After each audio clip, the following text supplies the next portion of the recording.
Assalamualaikum warahmatullahi wabarakatuh. Perkenalkan, nama saya Faisal Faruk Nawawi dengan NIM 012. Pada kesempatan kali ini saya akan presentasikan keamanan komputer dengan materi social engineering.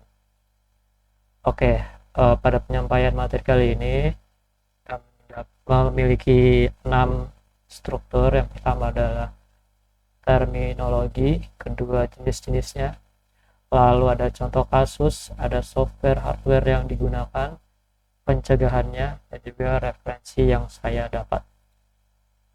Oke, pertama-tama terminologi. Apa itu terminologi dari social engineering?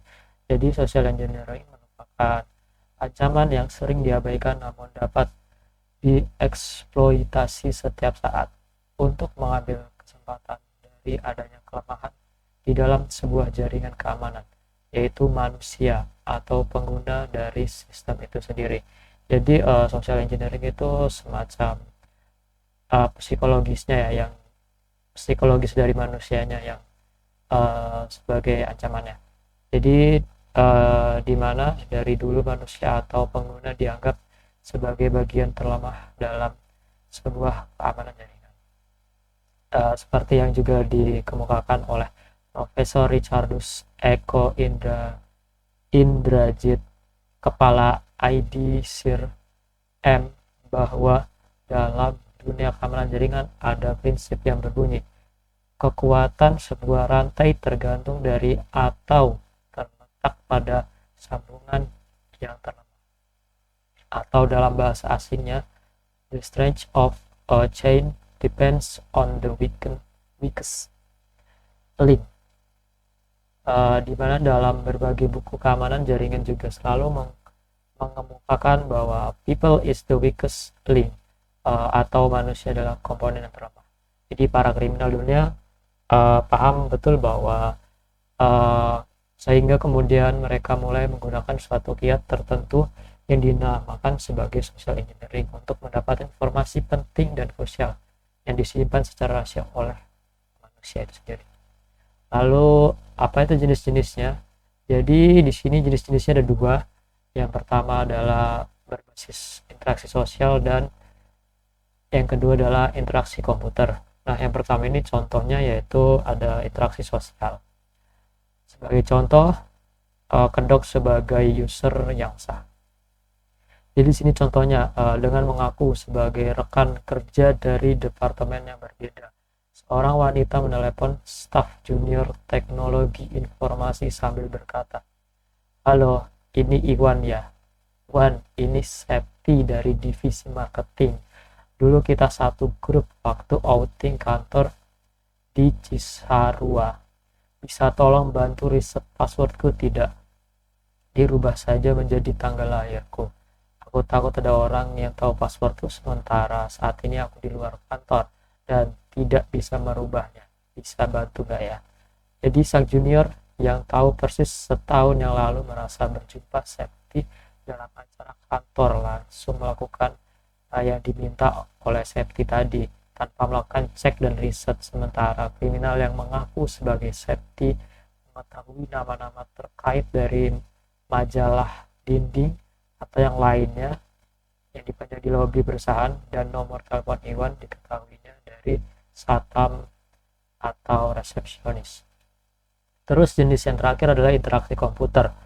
Di sini ada banyak jenis-jenisnya di interaksi komputer ini. Yang pertama contohnya adalah teknik phishing yang sering kita jumpai. Yang pertama adalah teknik phishing melalui email, terus ada yang melalui SMS.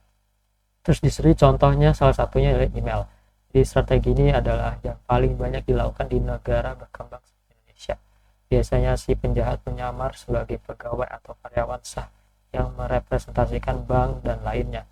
Lalu ada baiting, serangan umpan dalam bentuk janji palsu. Ada pretexting, serangkaian kebohongan yang dibuat dengan cerdik. Lalu ada spear phishing, penipuan phishing yang lebih terstruktur. Lalu contoh kasusnya, di sini saya ambil dari 16 Maret 2009 tentang karyawan yang mencuri data Nah, ini contohnya ada sebagai contoh kasus yang pernah terjadi di Indonesia, yaitu kasus pencurian data milik pejabat XL yang dilakukan oleh karyawan Huawei pada tanggal 13 Maret 2009. Jadi pada saat itu perusahaan telekomunikasi XL sedang mengadakan rapat dengan pihak perusahaan Huawei, perusahaan perangkat jaringan milik China. Kemudian salah satu karyawan Huawei tersebut menyelinap keluar ruangan rapat lalu masuk ke ruangan General Manager Network Planning XL yang terletak di lantai 15. Oknum tersebut sempat mengcopy file-file di folder dokumen komputer milik Obed ke dalam flash disk miliknya, namun sempat terpergok oleh karyawan XL. Lalu contoh lainnya masih banyak, seperti tadi ada phishing, SMS, terus contoh yang interaksi sosial. Oke, lalu ini ada contoh lainnya, menyamar menjadi office boy, terus ada kita membantu membawakan dokumen atau tas atau notebook dari pimpinan dan manajemen, di mana pada saat lalai yang bersangkutan dapat memperoleh sejumlah informasi berharga.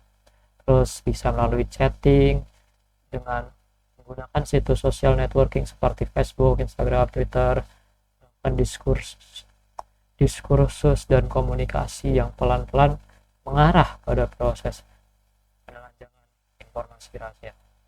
Terus ada software dan hardware yang biasa digunakan. Jadi social engineering ini tidak memerlukan perangkat lunak atau hardware khusus, karena teknik ini berdasarkan manipulasi psikologis. Jadi dalam praktisnya baik software maupun hardware dapat digunakan untuk mendukung serangan social engineering. Jadi ini contohnya phishing tools, ada GoPhish, ada Kingfisher, terus ada yang kedua ada messaging tools seperti WhatsApp, phishing atau Telegram bots ya. Terus ada USB rubber, perangkat USB yang terlihat seperti flash drive tetapi berisi script berbahaya untuk mencuri data atau install malware. Ada spy camera, jadi untuk merekam informasi sensitif.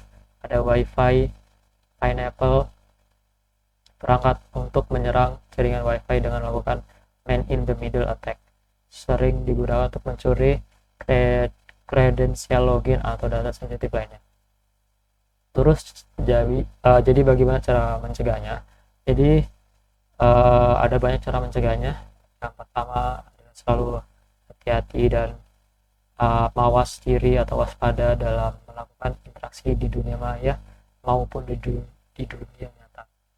Tidak ada salahnya untuk kita selalu ekstra hati-hati. Terus yang kedua ada memasukkan unsur-unsur keamanan informasi dalam standar prosedur operasional sehari-hari, misalnya clear table and monitor policy. Terus jangan mengklik tautan yang mencurigakan. Terus ada anggap saja bahwa seluruh tawaran hadiah atau yang berasal dari email gitu masuk palsu atau pesan dari orang yang tidak kita kenal. Terus ada lagi contohnya pelatihan dan sosialis dari perusahaan ke karyawan dan unit-unit terkait. Terus ada mencoba melakukan uji coba ketangguhan keamanan dengan cara melakukan penetration test. Nah, ini adalah referensi yang saya dapat. Ada 4 di sini referensi yang saya dapat. Ini ada Netil Academy, ada Glyn, sama Gifty.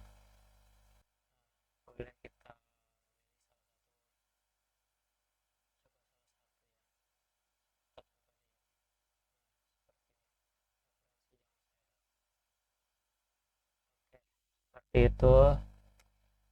Sekian dari saya, kurang lebihnya. Wassalamualaikum